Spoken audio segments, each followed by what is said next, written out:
செய்திக்குள்ளாக கடந்து செல்வோம். இன்றைய நாளின் செய்திக்காக வாசிக்கலாம். சங்கீதங்களின் புஸ்தகம் 23வது அதிகாரம் 1வது வசனம். சங்கீதம் 23:1. கர்த்தர் என் மெய்ப்பராய் இருக்கிறார், நான் தாழ்ச்சி அடையேன்.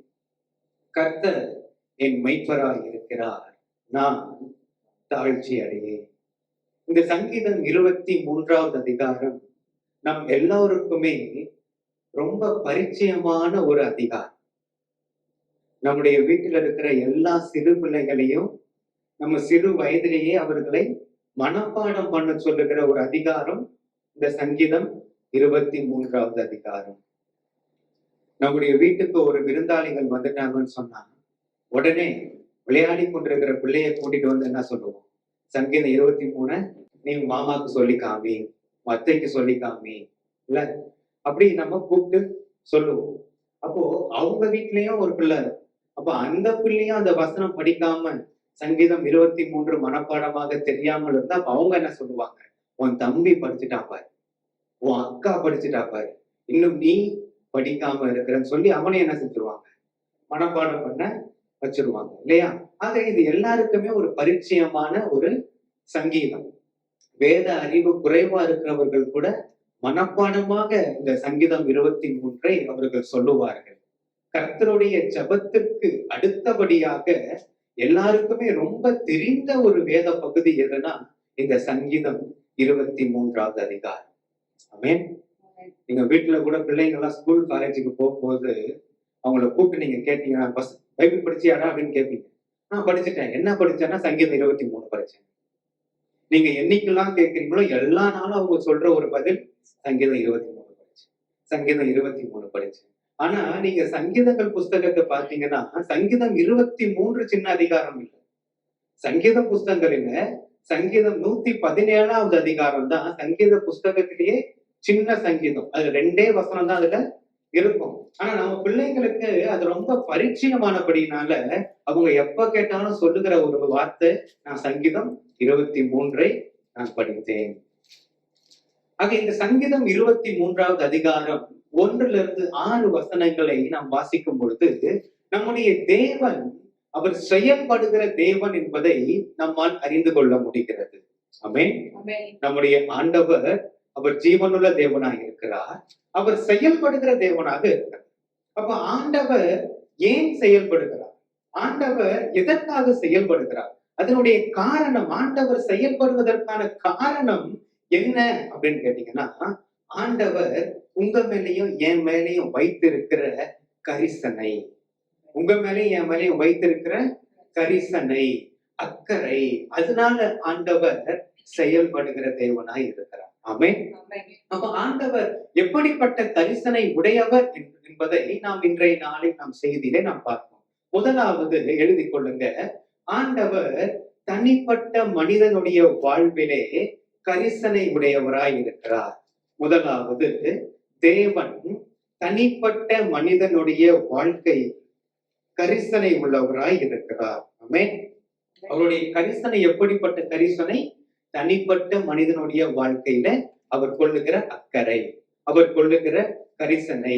இந்த எல்லா ஜனங்களிலையும் நீங்களும் நானும் தான் அவருக்கு சொந்த ஜனமா இருக்கிறோம். ஆக அவர் நம் மீதுல தனிப்பட்ட அக்கறை கொள்ளுகிற தெய்வம். ஆமென். ஏசாயா தீர்க்கதரிசன புஸ்தகம் 49வது அதிகாரம் 15வது வசனத்தை வாசிங்க. ஸ்திரீயானவள் தன் கர்ப்பத்தின் பிள்ளைக்கு இறங்காமல் தன் பாலகனை மறப்பாலோ? அவள் மறந்தாலும் நான் உன்னை மறப்பதில்லை. அல்லேலூயா. இந்த உலகத்திலேயே தன்னுடைய குழந்தையை யார் அதிகமா நேசிப்பார்கள் சொன்னா நிச்சயமா அந்த குழந்தையினுடைய தாயாக தான் இருக்க முடியும். தகப்பன்மாரும் நேசிக்கிறார்கள், ஆனால் தாய் ஒரு படி மேலே போய் நேசிப்பது உண்டு. நீங்க பார்த்தீங்கன்னா எத்தனையோ தாய்மார்கள் சிறு வயதிலேயே அவங்க கைம்பெண்ணா இருக்கும் பொழுதே கணவனை இழந்திருப்பார். ஆனா அவங்க மறுமணம் செய்து கொள்ளாமல் தன்னுடைய வாழ்க்கையை அந்த குழந்தைக்காகவே அவர்கள் அர்ப்பணித்து தியாகம் செய்து அவர்கள் அந்த பிள்ளையை வளர்த்து கொண்டிருக்கிறார்கள், வளர்த்திருக்கிறார்கள் இல்லையா? இந்த சமுதாயத்துல ஒரு பெரிய ஆளாக தன்னுடைய பிள்ளையை வளர்த்திருக்கிறார்கள். அதற்கான காரணம் என்ன அப்படின்னீங்கன்னா, அந்த தாய் தன்னுடைய பிள்ளையின் மேல வைத்திருக்கிற பாசம், இந்த தாய் தன்னுடைய பிள்ளையின் மேல வைத்திருக்கிற கரிசனை. அல்லேலூயா. ஆகையால என்ன விட்டா என் பிள்ளைய வேற யார் நல்லா பாத்துக்குவான்னு சொல்லி அந்த தாய் எவ்வளவோ கஷ்டப்பட்டு என்ன செஞ்சிருவாங்க, அந்த பிள்ளைய வளர்த்து ஒரு ஆளாக கொண்டு வருவாங்க இல்லையா? ஆனா இன்னொரு புறத்துல பாத்தீங்கன்னா, இன்னும் சில மக்கள் இருக்கிறாங்க. அவங்க எப்படி இருக்கிறாங்கன்னா, அவங்க குழந்தை பிறந்த உடனே குப்பை தொட்டியில போய் என்ன செஞ்சிடறாங்க, வீசிட்டு போயிடுறாங்க. அப்படி போகிற தாய்மார்களும் உண்டு. இன்னும் சிலரை பார்த்தீங்கன்னா, பெண் குழந்தையா பிறந்துட்டா போதும், உடனே என்ன செஞ்சிடறாங்க, கொண்டுடுறாங்க. நம்ம செய்திகள் எல்லாம் வாசிக்கிறோம் இல்லையா? இன்னும் நீங்க பாத்தீங்கன்னு சொன்னா, கள்ள தொடர்பு, தகாத உறவுல பிறக்கிற குழந்தைகளை அவர்கள் கொன்று போடுகிறார்கள். ஆக இப்படிப்பட்ட தாய்மார்களும் இருக்கிறார்கள். நீங்க கடந்த வாரம் வியாழக்கிழமை செய்தியை பார்த்திருந்தீங்கன்னா உங்களுக்கு தெரியும். இந்த காஞ்சிபுரம் மாவட்டத்துல பிறந்த பிறந்த அன்னைக்கு இருக்க அந்த பச்சை குழந்தைய கொண்டு போய் குளத்துல போடாச்சு. அதை போலீஸ் விசாரணை செஞ்சுட்டு இருக்காங்க. ஆக இப்படிப்பட்ட தாய்மார்களும் என்ன செய்யறாங்க, இருக்கிறாங்க. ஆகையால்தான் ஆண்டவர் ரொம்ப அழகா சொல்றாரு, ஸ்திரீயானவர் தன் கற்பத்தின் கனிக்கு இறங்காமல் தன் பாலகனை மறப்பாலோ, அவர்கள் மறந்தாலும் நான் என்ன செய்ய மாட்டேன், உங்களை மறக்க மாட்டேன். அல்லேலூயா. ஆமென். ஒரு தாயை விட மேலான அன்பு வைக்கிற இயேசு நமக்கு உண்டு. அல்லேலூயா. ஒரு தாயை விட மேலான நம் மேல அக்கறை கொள்ளுகிற தெய்வன் நமக்கு இருக்கிறார். ஆமென். அதை நீங்க ஒரு நாள் என்ன செஞ்சிடக்கூடாது, மறந்து விடக்கூடாது. ஆமென். ஆதியாகமம் புஸ்தகம் 27வது அதிகாரத்திலே நாம் வாசிக்கும் பொழுது அங்கே ஒரு காரியத்தை நாம் பார்க்கிறோம். இந்த ஈசாக்கு அவர் வயது சென்றபடியினால அவருடைய கண்கள் இருள் அடைந்து அவர் பார்வையற்று காணப்படுகிறார். அப்போ அந்த நேரத்துல அவர் தன்னுடைய மூத்த மகனாகிய ஏசாவை அழைத்து அவர் சொல்லுகிறார், மகனே, நீ வனத்துல போய் வேட்டையாடி நீ என்ன செய்ய, ருசியுள்ள பதார்த்தங்களை, எனக்கு பிடித்தமான ருசியுள்ள பதார்த்தங்களை சமைத்து கொண்டு வா, நான் மரணம் ஆகிறதுக்கு முன்பாக நான் அவைகளை சாப்பிட்டு உன்னை ஆசீர்வதிக்க வேண்டும் என்று அவர் சொல்லுகிறார். இப்போ இந்த காரியத்தை யார் கேட்கிறான்னா, இதை ரெபேக்காள் கேட்கிறாங்க.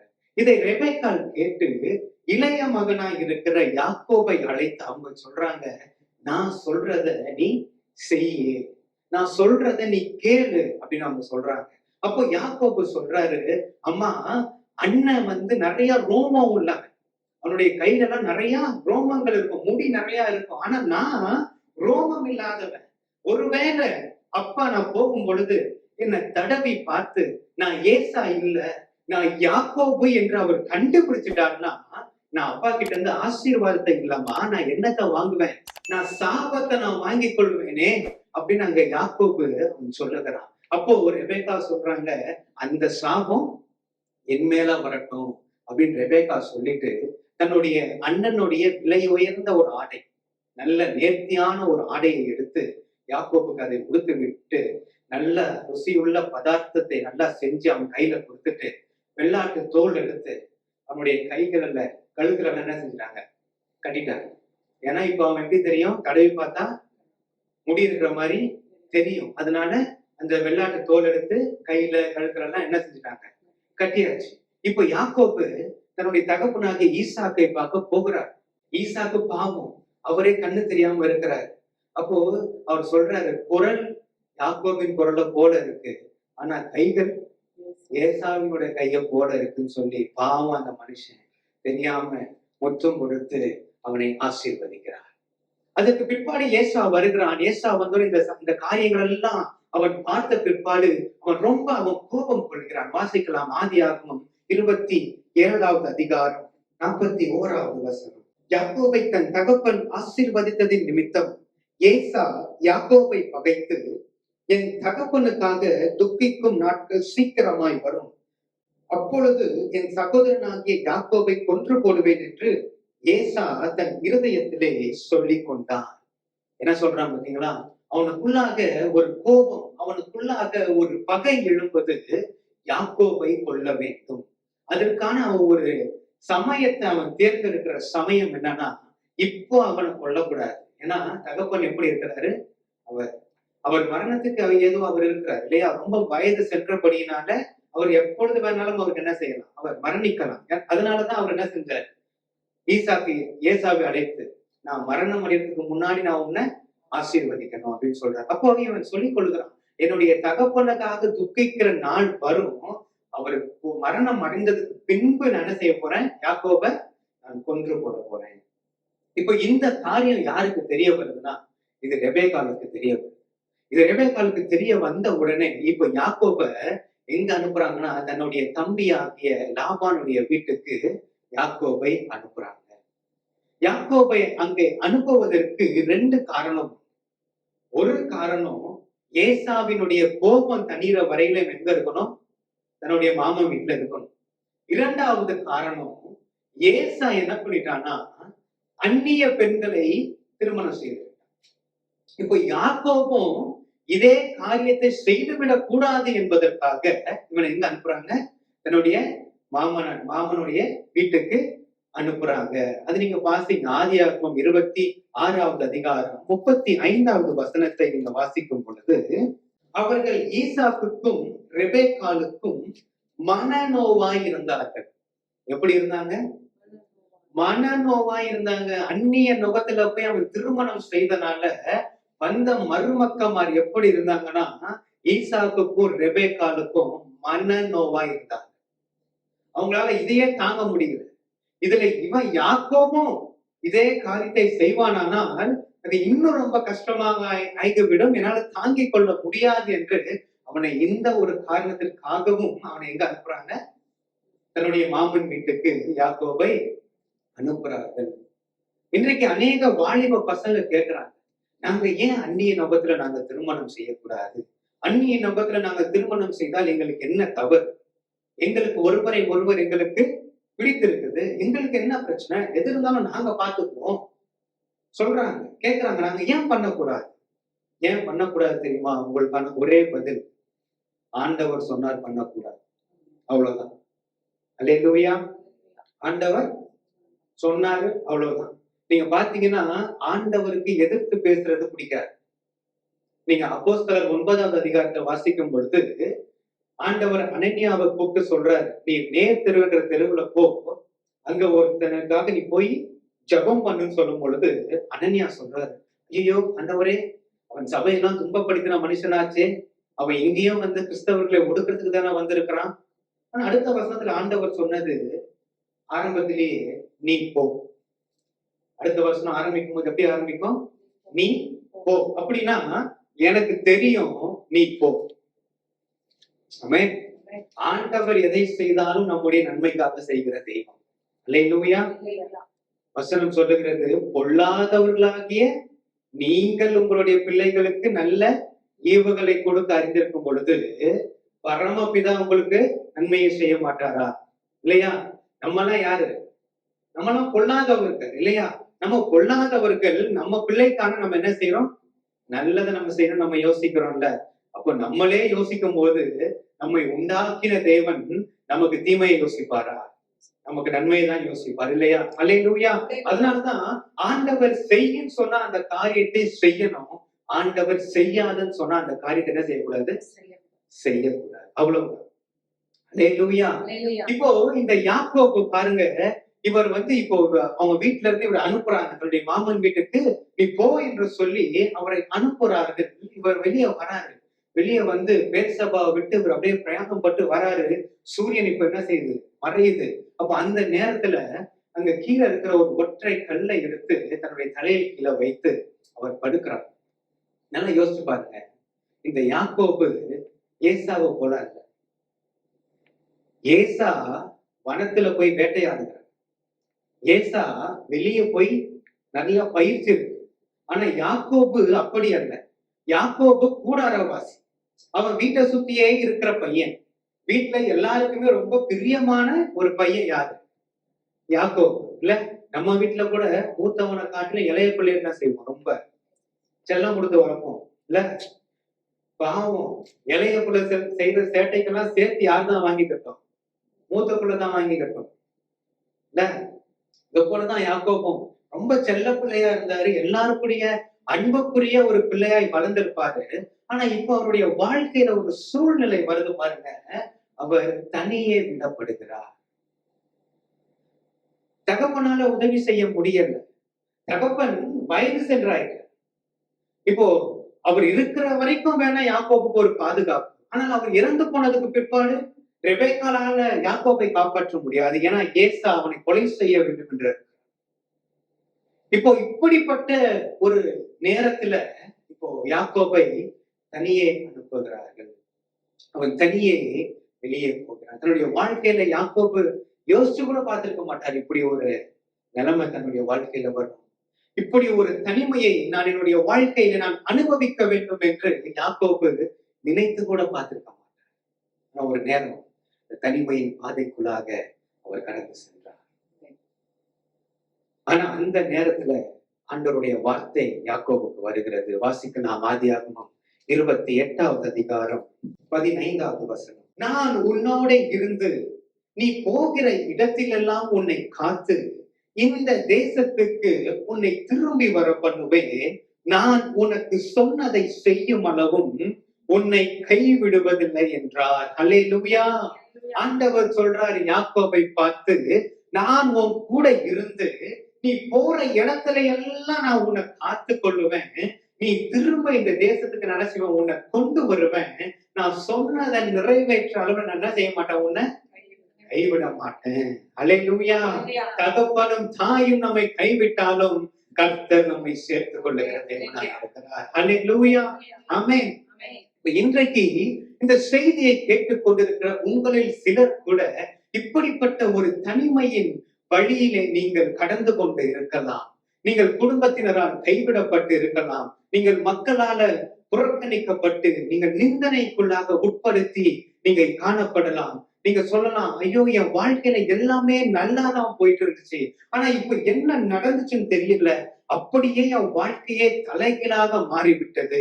நான் நினைத்து கூட பார்க்காத சில காரியங்கள், நான் கற்பனையில கூட பண்ணாத சில காரியங்கள் எல்லாம் என்னுடைய வாழ்க்கையில நடந்து எறிடுச்சு. நான் ஒவ்வொரு நாளும் நான் தீயவும் தண்ணீரையும் நடப்பது போல நான் ஒவ்வொரு நாளையும் நான் கடந்து கொண்டு இருக்கிறேன். என்னுடைய எதிர்காலத்தை குறித்த பயம் என்னை பிடித்து கொண்டு இருக்கிறது. ஒரு தனிமை என்னை ஆழ்ந்து கொண்டு இருக்கிறது. என்னை சுற்றி இருளாக காணப்படுகிறது. நான் என்ன செய்வது என்று எனக்கு தெரியலன்னு நீங்க சொல்லுவீங்கன்னு சொன்னா, இன்னைக்கு ஆண்டவர் உங்களுக்கு கொடுக்கிற ஒரு வார்த்தை, நான் உன்னோடு கூட இருந்து நீ போகிற இடத்திலெல்லாம் நான் உன்னை காத்து உன் தேசத்துக்கு உன்னை திரும்பி வர பண்ணுவேன். நான் சொன்னதை செய்யும் அளவும் நான் உன்னை கைவிடுவதில்லை. அல்லேலூயா. அல்லேலூயா. கர்த்தர் நல்லவர். ஆமென். ஆண்டவர் உங்களை குறித்து அவர் கரிசனை உடைய தேவனாய் இருக்கிறார். ஆண்டவர் உங்களை குறித்து அக்கறை உள்ள தேவனாய் அவர் இருக்கிறபடியினால தேவன் உங்களுடைய கண்ணீர்களை தேவன் மாற்றி, உங்களுடைய நிந்தனைகளை தேவன் மாற்றி, உங்களுடைய மாறாக்களை தேவன் மாற்றி உங்களை திரும்ப உங்களை தேவன் நிலை நிறுத்துவார். ஆமென். அல்லேலூயா. முதலாவது தேவன் தனி மனிதனுடைய வாழ்க்கையில் என்ன செய்யறாரு? அக்கறை கொள்கிறார், கரிசனை கொள்ளுகிறார். இந்த யாக்கோபுடைய வாழ்க்கையில நீங்க பார்க்கும் பொழுது முடிவுல என்ன நடந்துச்சுன்னு தெரியுமா?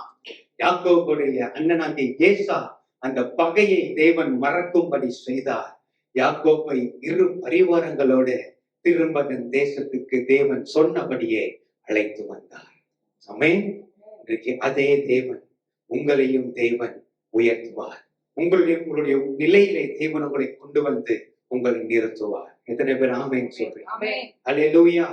இரண்டாவது ஒரு காரியம், தேவன் எப்படிப்பட்ட கரிசனை உடையவர்? இரண்டாவது, அவருடைய கரிசனை செயல்திறம் நிறைந்த கரிசனை. எழுதிக் கொள்ளுங்க, அவருடைய கரிசனை செயல்திறம் நிறைந்த கரிசனை. இந்த உலகத்துல சில கடுமையான சவால்களை அல்லது கடுமையான ஒரு போராட்டங்கள் மத்தியில நீங்கள் கடந்து செல்லும் பொழுது மனுஷர்களால உங்களுக்கு ஆறுதல் மாத்திரமே கொடுக்க முடியுமே தவிர அந்த கஷ்டத்திலிருந்து உங்களை முழுமையாக அவங்களால என்ன செய்ய முடியாது, மீட்டு எடுக்க முடியாது. வாசிக்கலாம் லூக்காவின் நற்செய்தி நூல் 7வது அதிகாரம் 11வது வசனம் 12வது வசனம். மறுநாளிலே அவர் நாயின் என்னும் ஊருக்கு போனார். அவருடைய சீஷர் அநேகரும் திரளான ஜனங்களும் அவரோட கூட போனார்கள். அவர் ஊரின் வாசலுக்கு சமீபித்த போது மரித்து போன ஒருவனை அடக்கம் பண்ணும்படி கொண்டு வந்தார்கள். அவன் தன் தாய்க்கு ஒரே மகனாய் இருந்தான். அவளோ கைம்பெண்ணாய் இருந்தால் ஊரில் வெகு ஜனங்கள் அவளுடனே வந்தார்கள். இந்த ஒரு காரியத்தை நாம் பார்க்கிறோம். நாயின் என்கிறதான ஊர்ல ஒரு வாலிபன் இருக்கிறான். அந்த வாலிபன் தன்னுடைய தாய்க்கு அவன் ஒரே குமாரனாய் இருக்கிறான். இப்போ அந்த பையன் இப்ப என்ன ஆயிட்டா, அவன் மரித்து விட்டான். அந்த தாயை குறித்து சொல்லும் பொழுது அவர்கள் ஏற்கனவே கணவனை இழந்தவர்கள் என்று அங்கு போடப்பட்டிருக்கிறார். அப்ப அவங்க கைம்பெண்ணாக இருந்திருக்கிறார். அப்படி என்ற சிறு வயதிலே என்ன செஞ்சிருக்கிறாங்க? கணவனை இழந்திருக்கிறார்கள் இல்லையா? அப்போ அவங்களுக்கு சிறு வயதுல கணவனை அவங்க இழந்த போதிலும் அவங்களுக்கு ஒரு ஆறுதல் இருந்தது. தன்னுடைய அன்புக்குரிய மகன் இருக்கிறான் என்பது அவங்களுக்கு ஒரு பெரிய ஒரு ஆறுதலாக இருந்திருக்கும். ஆனா இப்போ அந்த பையனும் என்ன ஆயிட்டான்? அவனும் மரித்து விட்டான். இப்போ அந்த தாயோட நிலைமையை கொஞ்சம் யோசித்து பாருங்க. அவங்களுக்கு ஒரு பாதுகாப்பு இல்லாத ஒரு நிலைமை, அவங்களுக்கு ஒரு ஆதரவு கொடுக்க யாருமே இல்லாத ஒரு நிலைமை இல்லையா? பெண்கள் பொதுவாகவே தனியா வாழ்றது ஒரு ஈஸியான ஒரு காரியம். அவங்க சமுதாயத்துல ஒவ்வொரு நாளும் ஒவ்வொரு பிரச்சனைகள் என்ன செய்யும், சந்தித்துதான் இருப்பாங்க. எல்லாவற்றையும் அவங்க சகித்துதான் என்ன செஞ்சுட்டு இருப்பாங்க, வாழ்ந்துட்டு இருப்பாங்க. ஆக இப்போ இந்த அம்மாவுக்கு இருந்த பையனும் இப்ப இறந்துட்டாங்க. அந்த துக்கத்துக்கு அநேக ஊரார் எல்லாரும் வந்திருக்கிறாங்க. ஆனா எல்லாரும் வந்த போதிலும் எல்லாருடைய துக்கத்தை காட்டிலும் இந்த தாயினுடைய துக்கம் தான் அதிகமாக இருக்கும். ஆமாவா இல்லையா? அப்ப இந்த நேரத்துல அந்த பகுதியில இயேசுவும் அவருடைய சீஷரும் வந்துட்டு அந்த விதவை தாயை பார்க்கிறாங்க. இதுக்கு முன்னாடி இயேசு அவங்கள பார்த்தது இதுதான் முதல் முறை அவங்கள பார்க்கிறாங்க. அவங்கள பார்க்கும் பொழுது அந்த தாயினுடைய அதிகமான துக்கமும் அந்த தாயினுடைய அதிகமான சஞ்சலமும் இயேசுவினுடைய இருதயத்தை தொட்டது. ஆமென். யாருடைய இருதயத்தை தொட்டுச்சு? இயேசுனுடைய இருதயத்தை தொட்டுச்சு. ஆண்டவர் அந்த தாயை பார்த்து ஆண்டவர் சொல்றாரு, நீ அழாதே என்றார். ஆமென். எத்தனை அன்பு நிறைந்த தெய்வம் நம்முடைய தெய்வம் இல்லையா? அவர் மனதுருகி அந்த தாயை பார்த்து சொல்லுகிறார், ஒரு நம்பிக்கை ஊட்டுகிற ஒரு வார்த்தை, நீ அழாதே என்று ஆண்டவர் சொல்லுகிறார். அடுத்து நீங்க வாசிப்போம் என்று சொன்னா லூக்கா 11வது அதிகாரம் 14, 15 வசனங்களை வாசிக்கும் பொழுது, கிட்ட வந்து பாடையை தொட்டார், அதை சுமந்தவர்கள் நின்றார்கள்.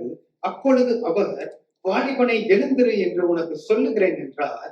மரித்தவன் எழுந்து உட்கார்ந்து பேசத் தொடங்கினான். அவனை அவன் தாயின் இடத்தில் ஒப்புவித்தார். இயேசு வாலிபனே எழுந்து என்ற ஒரு கட்டளை கொடுத்த உடனே அந்த மரித்து போனவன் அவன் எழுந்து உட்கார்ந்தான். அவன் எழுந்து உட்கார்ந்து அவன் பேசத் தொடங்கினான். அவனை தன் தாயின் இடத்துல இயேசு ஒப்பு கொடுத்தார். அந்த தாயினுடைய துக்கத்தை தேவன் மாற்றினார். அந்த தாயினுடைய அழுகையை தேவன் மாற்றினார். திரும்ப இழந்து போன சந்தோஷத்தை தேவன் அந்த தாய்க்கு கொடுத்தார். ஆமென். நாம் எபிரேயரின் புஸ்தகம் 4வது அதிகாரம் 15வது வசனத்திலே வாசிக்கும் பொழுது, நம்முடைய பலவீனங்களை குறித்து பரிதபிக்க கூடாத பிரதான ஆசாரியர் நமக்கு இராமல். அப்போ நம்முடைய பலவீனங்களை குறித்து பரிதபிக்கக்கூடிய பிரதான ஆசாரியரா யார் இருக்கிறார்? இயேசு இருக்கிறார். ஆமென். அதனால்தான் ஆண்டவர் சொல்றாரு, உன் கண்ணீரை கண்டேன், உன் விண்ணப்பத்தை கேட்டேன், நான் உன்னை குணமாக்குவேன் என்று ஆண்டவர் சொல்லுகிறார். அல்லேலூயா. நம்முடைய ஆண்டவர் உங்களுடைய கண்ணீரை பார்த்து விட்டு அவர் அப்படியே கடந்து செல்கிற தேவன் அல்ல. நம்முடைய ஆண்டவர் உங்களுடைய பிரச்சனையை பார்த்து விட்டு அவர் அப்படியே கடந்து செல்லுகிற தேவன் இல்ல. அவர் உங்களுடைய வாழ்க்கையில கிரியை செய்கிற தேவன். ஆமென். அந்த இடத்துல எத்தனையோ பேர் வந்தாங்க, எத்தனையோ ஜனங்கள் வந்திருந்தாங்க. ஆனா யாராலையும் செய்ய முடியாத ஒரு காரியத்தை தேவன் அங்கே கிரியை செய்தார். அல்லேலூயா. ஆமென். நீங்க பார்க்கும் பொழுது சீஷர்கள் எல்லாம் அக்கறைக்கு போகும்பொழுது ஒரு நாள் படகு ரொம்ப கடல்ல மாட்டி அலசடிப்பட்டு கொண்டிருக்கிறது. அப்போ சீஷர்கள்லாம் அவங்களை காப்பாற்றுவதற்கு யாருமே இல்லை, அவங்க எல்லாம் பயந்து கொண்டு இருக்கிறாங்க. அப்போ இயேசு ஜலத்தின் மேல் நடந்து கொண்டு வந்தார். அங்கே வந்து அவரை தேவன் காப்பாற்றினதை நாம் பார்க்கிறோம். ஆக மனுஷனால ஒரு காலகட்டத்துல உங்களுக்கு உதவி செய்ய முடியாமல் போகலாம். மனுஷனால சில காலகட்டத்துல உங்களுடைய தேவைகளை சந்திக்க முடியாமல் போகலாம். ஆனால் இயேசு எப்படிப்பட்டவர் தெரியுமா? எப்படிப்பட்ட இக்கட்டான நேரத்திலும் அவர் ஜலத்தின் மேலே நடந்து வந்து அவர் உங்களை விடுவிக்கிறவராய் இருக்கிறார். ஆமென், ஹல்லேலூயா. அவர் செயல் திறம் நிறைந்த கரிசனை உடைய தெய்வம். ஆமென். ஒருவேளை இன்றைக்கு ஆண்டவரே, எனக்குள்ள ஒரு பலவீனம் இருக்குது, அது ரொம்ப நாளா இருக்குது, தீராத ஒரு நோயினால நான் அவதிப்பட்டு கொண்டு இருக்கிறேன், நான் கேன்சர் நோயினால நான் இருக்கிறேன், கிட்னி ஃபெயிலியர்ல இருக்கிறேன், இல்ல எனக்கு ஒரு ஹார்ட் ப்ராப்ளம் இருக்கு, எனக்கு குணப்படுத்தவே முடியல, நான் மாத்திரை எடுத்துக்கிட்டே இருக்கேன், எனக்கு குணமே ஆகல அப்படின்னு நீங்க ஆண்டவரத்துல நீங்க கேட்கறீங்கன்னு சொன்னா, இன்னைக்கு நீங்க விசுவாசத்தோட இந்த வார்த்தையை நீங்க பெற்றுக்கொள்ளுங்க. தேவன் உங்களுக்குள்ளாக கிரியை செய்கிறார். ஆமென். அவர் கிரியை செய்கிற தெய்வம், அவர் சுகம் கொடுக்கிற தெய்வம், அவர் ரட்சிக்கிற தெய்வம், அவர் உங்களை விடுவிக்கிற தெய்வம், அவர் உங்களை ஆசீர்வதிக்கிற தெய்வனாயிருக்கிறார். ஹல்லேலூயா. இரண்டாவது, அவர் எப்படிப்பட்ட கரிசனை உடைய தெய்வம்? அவர் செயல் திறம் நிறைந்த கரிசனை உள்ள தேவனாயிருக்கிறார். ஹல்லேலூயா. மூன்றாவது, தேவன் எப்படிப்பட்ட கரிசனை உள்ளவர் அப்படின்னு பார்ப்போம்.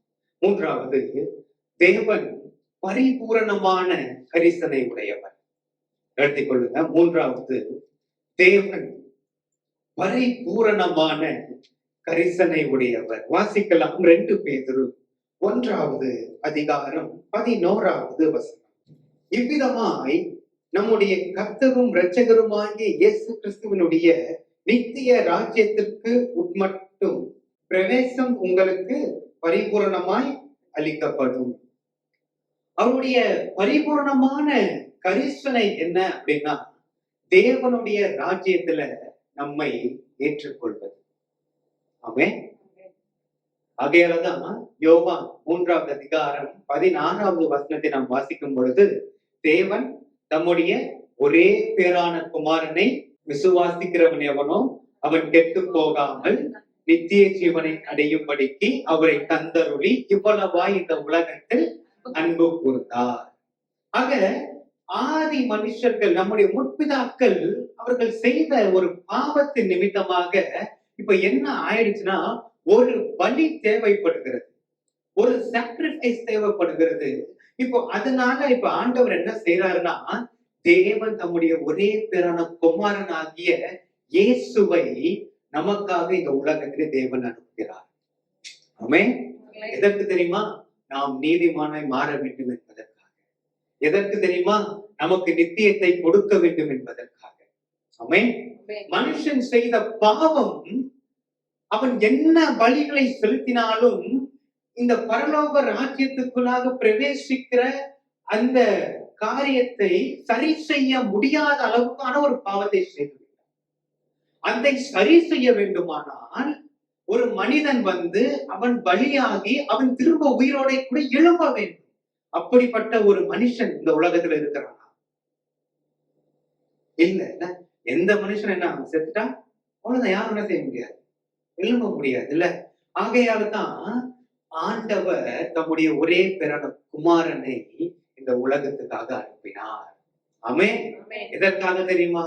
நம்முடைய அக்கிரமங்களை அவர் சுமந்து கொள்வதற்காக, நம்முடைய சாபங்களை எல்லாம் அவர் சுமந்து கொள்ளும்படியாக அவர் தம்முடைய ஒரே பேரான குமாரனை உங்களுக்காக எனக்காக கிருபாதார பலியாய் தேவன் கொடுத்தார். இதுதான் பரிபூர்ணமான கரிசனை. ஆமென். மனிதரிடத்துல தேவன் காட்டிய அன்பு, அந்த கரிசனை, எப்படிப்பட்ட கரிசனை! இந்த மண் உலகில மனிதனாக வந்து உதித்தார். ஹல்லேலூயா. ஆமென். நீங்க 10வது வசனத்தை நீங்க பாருங்க. உங்கள் அழைப்பையும் தெரிந்து கொள்ளுதலையும் உறுதியாக்கும்படி ஜாக்கிரதையாயிருங்கள். அப்ப தேவன் முதலாவது தேவன் நம்ம என்ன செய்யறார்? அழைக்கிறார். இரண்டாவது நாம் செய்ய வேண்டிய காரியம், நம்முடைய அழைப்பிலே நாம் நிற்க வேண்டும். நம்முடைய தெரிந்து கொள்ளுதலிலே நாம் உறுதியாய் நாம் நிற்க வேண்டும். நீங்க பாருங்க, இயேசு 12 சீடர்களை நமக்காக தெரிந்து கொள்கிறார். அந்த 12 சீடர்களை தேவன் அழைத்திருக்கிறார் இல்லையா? அந்த 12 சீடர்களில ஒருவன் யூதாஸ். அவன் என்ன செஞ்சிட்டான்னா, தன்னுடைய அழைப்பை மறந்து விட்டான். தன்னுடைய தெரிந்து கொள்ளுதலை மறந்துவிட்டு பிசாசு தனக்குள்ளாக புகும்படி வழியை உண்டாக்கி விட்டான். அவனுடைய முடிவை நாம் பார்க்கும் பொழுது அவன் கடைசியில அவன் நான்று கொண்டு செத்தான். அதை நாம் பார்க்கிறோம். ஆனால் இயேசு பரிபூரண கரிசனை உடையவர். ஆகையால்தான் கடைசி நிமிஷத்துல மனம் திரும்பின அந்த கள்ளனை பார்த்து ஆண்டவர் சொன்னார், நீ இன்றைக்கு என்னோட கூட பரதேசில் இருப்பாய். அப்ப ஒருவேளை இன்றைக்கு நம்ம இடையில வழி விலகி போயிருக்கலாம். ஆனா நம்ம திரும்ப என்ன செஞ்சிடணும்? ஆண்டவரிடத்துல திரும்பிடணும். இந்த யூதாசை போலவே அப்படியே தொலைந்து போயிடக்கூடாது. அப்படியே நம்முடைய விசுவாசத்தை விட்டு நாம் விலகி போயிடக்கூடாது. நாம் திரும்ப நாம் தேவனிடத்துல வந்து நம்முடைய அழைப்பையும் நம்முடைய தெரிந்து கொள்ளுதலையும் நாம் ரொம்ப பயபக்தியோட நம் ஜாக்கிரதையோக நாம் காத்து கொள்ளுவோம் என்று சொன்னால், தேவன் நம்முடைய ராஜ்யத்திலே நமக்கு இடம் கொடுக்கிறார். அந்த பாக்கியத்தை தேவன் நமக்கு கொடுக்கிறார். ஆமென். இதுதான் அவருடைய பரிபூரண கரிசனை. அல்லேலூயா. அப்ப இன்னைக்கு அநேக ஜனங்கள் இன்னைக்கு எப்படி இருக்கிறாங்கன்னா, ஆண்டவருடைய வார்த்தை அங்க வரும் பொழுது, அவர்கள் குத்தப்படும் பொழுது அவங்க என்ன செய்யறதில்லை? தங்களை சரி செய்து கொள்வது. இந்த சபை இல்லைன்னா நான் வேற சபைக்கு போறேன். ஏன் வேற சபைக்கு போனா வார்த்தை குத்தாதா? வார்த்தை ஒண்ணு தானே, ஆவியானவர் ஒருத்தர் தானே. அப்ப தப்பு எங்க போனாலும் தப்பு தானே. அப்ப குத்தப்படுத்தினா திரும்பணும் தானே. ஆனா திரும்ப மாட்டாங்க இன்னைக்கு நிறைய பேர். வேற சபைக்கு நான் போறேன். இப்ப ஆண்டவர் சொல்றாரு, அடிக்கடி கடிந்து கொள்ளப்பட்டும் தன் பிடரியை கடினப்படுத்துகிறவன் சகாயமின்றி சடுதில நாசம் அடைவான். ஆக இதெல்லாம் இந்த வார்த்தைகளை கேட்டு நாம் எச்சரிப்பின் வார்த்தைகளை கேட்டு நம்மை நாம் சரி செய்து கொள்ள வேண்டும். தேவனுடைய பரிபூரணமான கரிசனையை நாம் பெற்றுக்கொள்ள வேண்டுமானால் தேவனுடைய வார்த்தைக்கு நாம் கீழ்ப்படிய வேண்டும். தேவன் நம்மை குறித்த ஒரு திட்டம் வைத்திருக்கிறார். தேவன் உங்களை அழைத்ததுக்கான ஒரு நோக்கத்தை தேவன் வைத்திருக்கிறார். அந்த நோக்கத்திலே நாம் முடிவு வரையில நாம் நிற்க வேண்டும். யூதாஸ் இயேசுவோட கூடயே இருந்தவன். ஏதோ ஒரு புறஜாதி இல்ல, இயேசுவோடையே இருக்கிறவன். ஆனா என்ன செஞ்சுட்டான்? போய் நான்கு செத்தான். காரணம், அழைப்பை மறந்து விட்டான். காரணம், தேவன் அவனை எதற்காக தெரிந்திருக்காங்க தெரிந்து கொள்வதை விட்டு விட்டான். இப்ப இன்றைக்கு சபையில சொல்லுகிறதை ஆண்டவர் சொல்லுகிறார், காதுள்ளவன் கேட்க. அப்ப இன்றைக்கு ஆண்டவரிடத்தில் நம்ம திரும்புவோம் என்று சொன்னார், தேவன் அந்த பரம ராஜ்யத்துக்குள்ளாக நமக்கு தேவன் அதில் சேரும்படியான பாக்கியத்தை தேவன் நமக்கு தருகிறவராக இருக்கிறார். ஆமென்.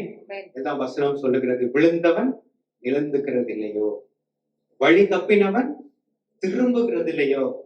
நாம் நம்மை ஆராய்ந்து பார்ப்போம், நம்மை சரி செய்வோம், தேவனுடைய பரிபூரண கரிசனையை பெற்றுக்கொள்வோம். ஆமென். இந்த சங்கீதம் 23வது அதிகாரம் 1-6 வசனங்கள் எதை காண்பிக்கிறது? நம்முடைய தேவன் செயல்படுகிற தேவன் என்பதை காண்பிக்கிறது. நம்முடைய தேவன் எதற்காக செயல்படுகிறார்? நம்முடைய தேவன் நம் மீதுல கரிசனை உடையவராய் இருக்கிறபடினால அவர் செயல்படுகிற தேவனாய் இருக்கிறார். அப்போ ஆண்டவர் எப்படிப்பட்ட கரிசனை உடைய தேவனாய் இருக்கிறார்? முதலாவது, அவர் தனிப்பட்ட வாழ்க்கையில தேவன் கரிசனை உடையவராய் இருக்கிறார்.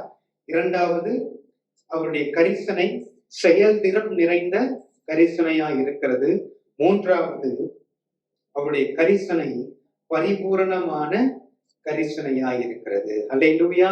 இன்னைக்கு சோர்ந்து போகாதீங்க.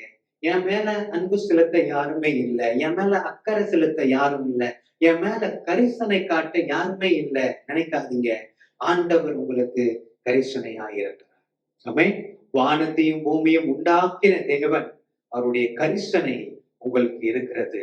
அவர் உங்கள் துக்கத்தை மாற்றி, அவர் உங்களுடைய சாம்பலை எல்லாம் நீக்கி போட்டு உங்களை மகிழ்ச்சியினால் இடை கட்டி அவர் உங்களை ஆசீர்வதிப்பார். அல்லேலூயா. அப்படியே நாம் எழும்பி நாம் ஜெபத்துக்குள்ளாக கடந்து செல்வோம்.